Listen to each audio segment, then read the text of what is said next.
at a local law office. They tell me that there were 4 victims with gunshot wounds. 2 were transported to Regional Medical Center. Another was brought to Cabrini. Now, about an hour ago, I saw them bringing out another victim. They put him onto a stretcher, and I'm told that he is en route to a hospital. Farrah, police are not saying shooter right now. We have no idea what his relation is to this law office. We don't know if he's an employee or what the story is there, but they will say that he is a black male. Obviously, he is armed, and they are proceeding very cautiously. Also, a little while ago, Farrah, I heard police on an intercom and on a bullhorn trying to talk to this gentleman, trying to get him to come out peacefully. They were telling him to pick up the phone, and he would not do that, so the hostage stepped away from the scene, Farrah, and that's when all of this most recent action started to pick up, Farrah.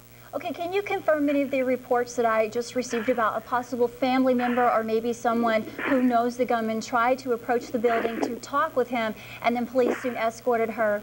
Are those shots we're hearing right now? Farrah, those are shots you're hearing right now. As I am looking around the corner, I can't see who is shooting or where those shots are coming from, Farrah, but yes, we heard 3. It sounded like pistol shots. Okay. Any movement from inside the building? I know tear gas was shot probably about 20 minutes ago towards the building. Any movement inside? Can you tell, or is it pretty quiet? Or well, it's hard to steal a glance at the building, Farrah, because as I said, every time I try to pop my head around the corner, I've got policemen telling me to back up, to take cover. So it's still a very dangerous situation over here, and it's hard to get a close look at exactly how this is playing out right now. Tell me a little bit about the emotions going on. I mean, of course, APD, stressful situation. We have witnesses. As you're around the building, you're hovered, bunkered, probably in fetal position, trying to play it safe. Give me a description of what it's like for you folks downtown. Very tense, Farrah, and also people that have been coming by want to know who exactly was shot.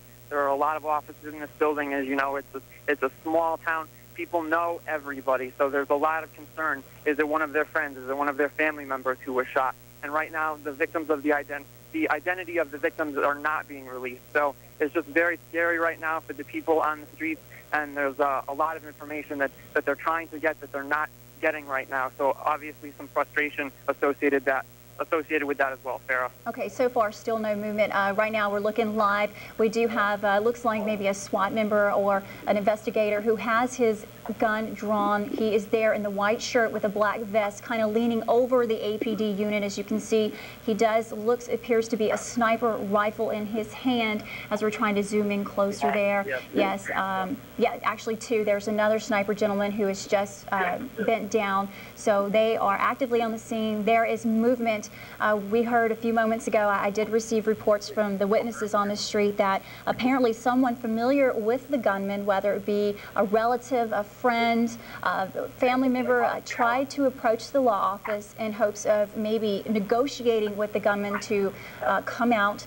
And as she was approaching it, or he or she, I'm not sure, female or male, but as they were approaching, they were quickly escorted away for safety reasons by agents, officers there. And then we heard numerous rounds of gunfire. In fact, here at our studios, we heard it inside. I know the employees here at KALB went running to the door, curious to make sure everything was okay. Yeah.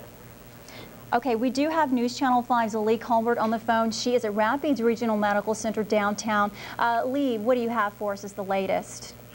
Yes, Farrah, I am standing outside of the emergency room here at Rapides Regional Hospital. Once again, we found out earlier from the hospital's VP, Charlotte Ducote, that 2 of their patients, one is Andrea Fletcher Price, and the other is Sam Giordano. They're both in stable condition. Earlier we reported that Sam was in critical condition. However, family members have told me that things are looking up for him. I also was told that Cabrini Hospital has a patient named Camille Giordano, which is the brother of Sam, and as far as his condition, we're not able to confirm that at the moment. That's all I have for you here. Farrah, back to you. And Lee, let me ask you, you have been talking with family members. I can't imagine what they must be going through. What is their emotional state right now?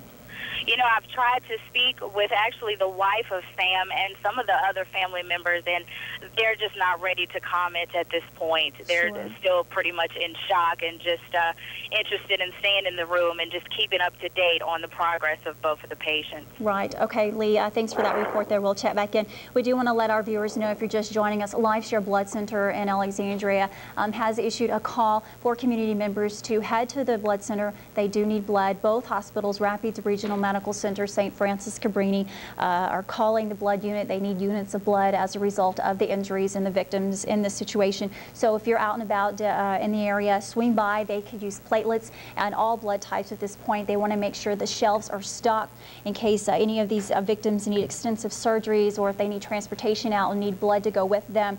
So if you could do that, that would be a big help. What we do not want for you to do is to head downtown. Very serious, dangerous situation.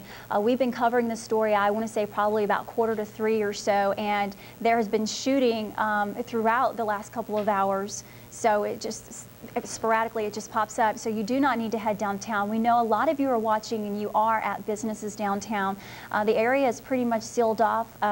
You know, you may be stuck there a few more hours. So if you have telephone service, be sure to make contact with loved ones to make sure that they know you are okay. Now there's an ambulance leaving the scene.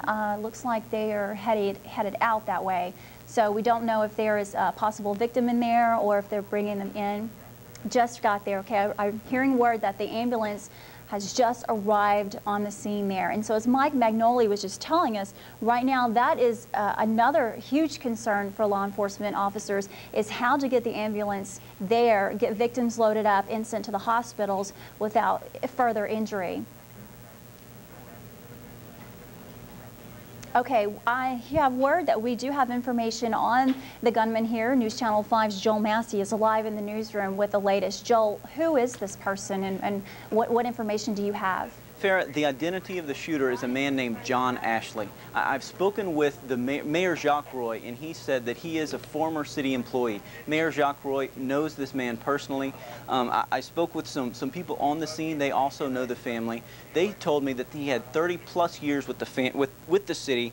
He's a street department worker who was promoted to a supervisor, and he was upset about some retirement benefits that he was supposed to be getting from the city. Now these are not confirmed, but supposedly he was a client of the law firm where he is now, and was upset. Well, that is what sparked him off. Also, I have word that he was also upset about he had a daughter who died about 2 months ago. That is not confirmed again, but just from people on the street who are upset about this. Farrah? Right. Okay, Joel, thank you. In the newsroom live for us. And of course, upset. We're hearing a possible family member tried to approach the building, the law office, maybe to ask him to surrender himself and to defuse the situation, but so far, no word on that. John Ashley, we're told, is the gunman. He is the alleged shooter in this incident. John Ashley, a former City of Alexandria employee. We did talk with Alexandria Mayor Jacques Roy, who says he personally knows Mr. Ashley. He has worked with the city for 30 years. At the street department, he's recently has been promoted as a supervisor, but he's upset about retirement benefits. This is the word we're hearing, and he is a client of the Giordano law firm. So that's the latest on the gunman, who we do know is still holed up in the law office. It's located on 8th and Washington Street at this point. Do we still have Mike Magnoli on the phone?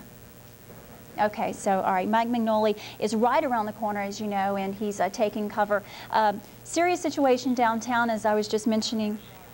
More shots fired. Okay, can we get some sound of that? Okay, too far away. Okay, trying to get some sound. So we do hear shots fired. Again, we don't know if this is from the gunman or if this is from maybe snipers or what's going on, but they are trying to get this gentleman to surrender himself. I did have a word from Mike Magnoli saying that he's overheard some chatter with radios from officers, and also with the bullhorns, the intercom system out there. They're trying to get Mr. Ashley to pick up the phone in the law office, maybe come up with a negotiation, some type of deal for him to surrender. As far as victims, possibly 6 victims shot. We do know that there are 4, some are at Rapids Regional. We have others at Cabrini. Camille Giordano was injured. She's a victim, an attorney at the law office. Also, other shooting victims at Rapids Regional Medical Center is Sam Giordano. He was also shot in the chest, and we hear he could be listed in stable condition. Andrea Fletcher, who is a secretary at the firm, she's listed in fair condition, and we're told she is shot in the leg. Also, witnesses on the street are telling us that possibly the postal carrier who comes downtown, who we know very well here at Channel 5, might have been hit in the crossfires as well. So there could be as many as 6 shooting victims. And what we are learning is more ambulances are driving to the area, and they are on standby. So it just kind of leads you to believe that there could be more victims inside, or it could be as a precautionary reasoning. Maybe, you know, the gunman, it may get more dangerous, and we hope that is not the case, but there are more ambulances on standby. So downtown Alexandria is sealed off, folks. Do not hit the streets and do not travel this way. We are hearing on the scanner several accidents as a result of people curious, wanting to drive downtown to see what's going on. Also possibly people may be leaving and making U-turns and driving through areas that are prohibited at this point. Please don't make this more difficult than it is for law enforcement. Okay. 5 victims. Okay, I just have an update. 5 victims have been shot, and they have tried to gas the building to get the gunman out of there, but so far no success on that. As you can see, shots are being fired. I would probably say now about every 15 to 20 minutes in the last hour, several rounds will be fired. We're unclear yet if that's the gunman firing at officers or if it's snipers possibly firing at the building and the gunman there. So there is a need for blood. If you're out and about tonight, LifeShare Blood Center will be taking donors until midnight tonight. They want the shelf stock full for any situation. They want to make sure these victims get the best care that they need. I do have Camille Giordano as a victim. She's an attorney at the office. Also Sam Giordano was shot, and have Andrea Fletcher, a secretary at the firm, who was also shot in the leg. I do not have any other names as far as the other victims. I'm being told there were 5 victims, so there's possibly 1 more. So that's the latest here with News Channel 5. We'll go ahead and take a quick break and try to regroup for you guys. Stay tuned. We do have weather and some of the other day's news, but as soon as we have more developing situations coming your way, stay tuned to Channel 5. We're on it.